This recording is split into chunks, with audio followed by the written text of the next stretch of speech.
He's after ruining. We have some bit of a disagreement here. Looks good though. We're making a crepe kind of. No, I don't think we are. I think we're making American style ones.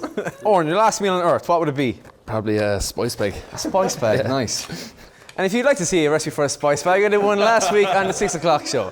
Go over to my Instagram at Eoin Sheehan, you'll get the recipe there. What did you say, Jack? So good things come to those who wait.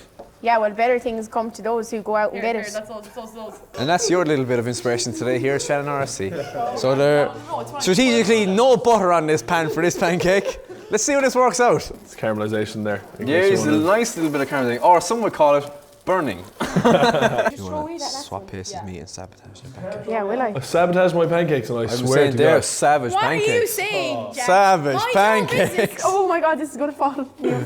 I'll just throw it over here. What are you doing? What are you doing? We don't need that one. You could have eaten it later. Okay, so we're frying a twirl. We're currently frying a twirl over here. Oh, so we've actually burnt the twirl. So as you can see, Rebecca, if you wouldn't mind telling us what's going on here in the pan. So the logic was to melt the twirl, but You said it would melt, so that's your fault, celebrity chef. Seeing as the ladies team finished first, we're going to try theirs first. So, Rachel, will you talk me through it? Tell me. My name's Rebecca. Oh, it's so salty. Trying to spit it out. I'm actually pretty excited to taste this one. Why were you not excited to take stars? I'm not doing this again, Marcus. FYI.